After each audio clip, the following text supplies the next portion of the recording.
Up with KREM begins now. Right now on Up with KREM, the rent cost is up in Washington, how Spokane compares to other cities across the state.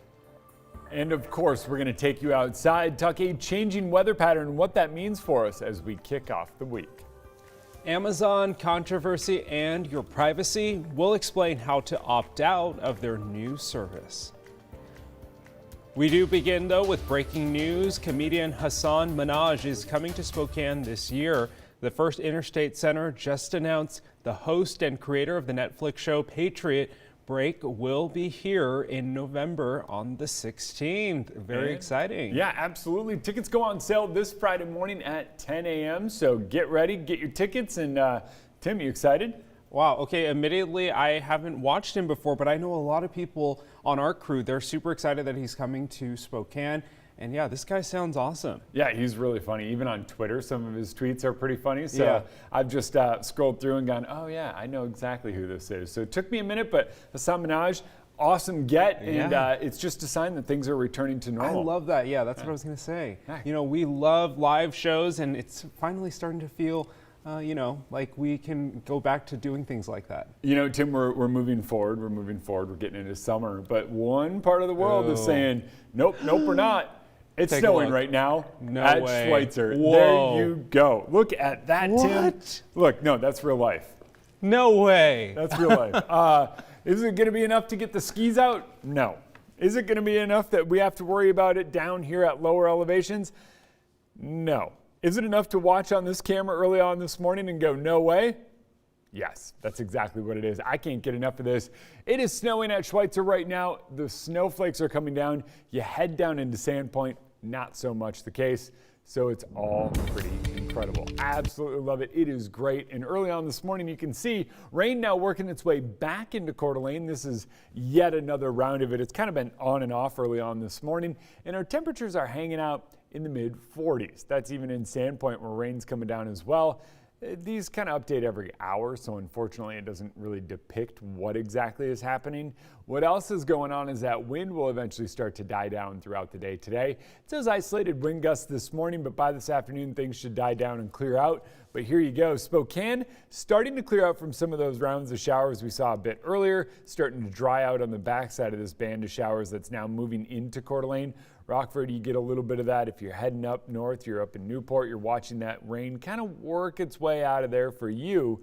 Priest River seeing the rain, Sandpoint watching that rain move in, but up at Schweitzer, it is the snow that is continuing to fall there. And we are going to watch this rain continue to move its way to the east. I think by the end of the show, we'll continue to watch that move out and start clearing out and even see a little bit of sunshine later on today. I think it's a mix of clouds and sun this afternoon with temps topping out in the mid 60s. Jeremy, thanks so much. Scientists in Oregon are monitoring for aftershocks from a 3.9 magnitude earthquake near Mount Hood on Saturday. Now, it was a shallow and somewhat small earthquake, but people 65 miles away in Portland even felt it. Now, the quake also activated Oregon's new early detection system for the first time, but it didn't trigger mass early warnings to people's phones or apps. Still, people felt it pretty far out. There was some light shaking from this earthquake, and one of the people from government camp said they felt several earthquakes. But this event is big enough for it to be felt in the Portland metro area. Very, very, very minor shaking, but people could feel it potentially. Of course, Mount Hood is a volcano, and earthquakes can be associated with volcanic activity. But seismologists don't believe this quake signifies a change or volcanic hazard on the mountain. 7:34 now. It's time for your morning rush. More news in less time. Paramedics in King County are launching a new service which could save lives. The county started a new field blood transfusion program in which Medic One would deliver blood to patients.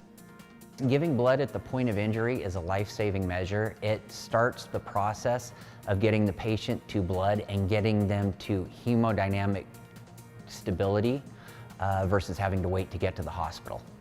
It's a practice pioneered by the military and began in King County last month. Starting at 200 this morning. Wow, wonderful. So this is Dana Lawson of Port Angeles. She just competed in the North Olympic Discovery Marathon on crutches. So Dana is living with cancer, is above the knee amputee, and a survivor of domestic violence. She did the marathon to raise awareness for other domestic violence survivors and shared some of their stories during the race on her Facebook page. A big congrats to her. According to a new report from the rental website Zumper, Bellevue has the most expensive rent in the state. At nearly $2,000 for a one-bedroom, they're more expensive than Kirkland, which came in second with an average of about $1,760 a month. Seattle ranked third with an average rent for a one-bedroom at $1,560 a month. And for some comparison, the average monthly rent for a one-bedroom is about $930 a month in the Spokane area. Rent in Western Washington is still the highest in the state, even though it's not as high as it was before the pandemic. Several Spokane high schools will hold their graduation ceremonies at the pavilion this summer. On Saturday, June 12th, Shadle Park, North Central, and On Track Academy will hold commencements throughout the day. The following day, on Sunday, June 13th, Lewis and Clark, Rogers, and Ferris High School seniors will graduate. On Monday, June 14th, the community school will hold their graduation. You can text the word GRAD to 509-448-2000 for everything you need to know about the class of 2021. And that's your Morning Rush. More news in less time. Let us know what's happening in your neighborhood by using the hashtag #UpWithKREM on social media.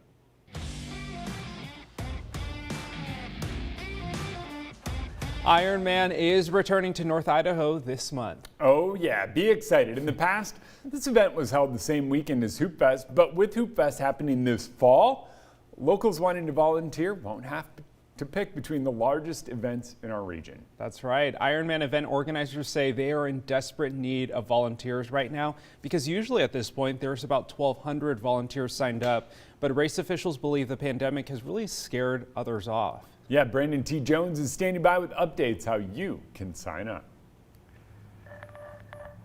Tim, Jeremy, Ironman is right around the corner. We only have 20 more days until the race comes back to Coeur d'Alene, and I had a chance to speak with the volunteer director about what it's been like in terms of getting volunteers to sign up. You all mentioned it. People have been a little scared off because of the pandemic, but she wants everyone to know if they sign up, they'll be safe and they'll have a great time. The Ironman isn't your typical race. The world-famous triathlon consists of 140.6 miles with participants granted 17 full hours to complete it all. If you complete it in the 17 hours, you're awarded the title of Ironman. Because of how long the race is, all hands need to be on deck and thousands of volunteers normally sign up to help with the whole process. Unfortunately, with COVID hitting, a lot of people got scared to register. The last full Ironman in CDA was back in 2017. Another was supposed to take place last year before being canceled because of the pandemic. But this year we're struggling a little bit more. And I want the volunteers and those that want to come out know that we'll protect you just like we protect the athletes, you know. Some of the areas that have plenty of open volunteer spots are the bike aid stations and bike sector pointers who help guide the bikes. Crowd control also needs help, so anyone interested in signing up can find available spots on the Ironman website. And of course, with a race that lasts for hours, there's different time slots and even days leading up to the race that can be volunteered. You know, athletes are excited to be here. Our hotels are full again. Our community is starting to see a breath of fresh air and life to it.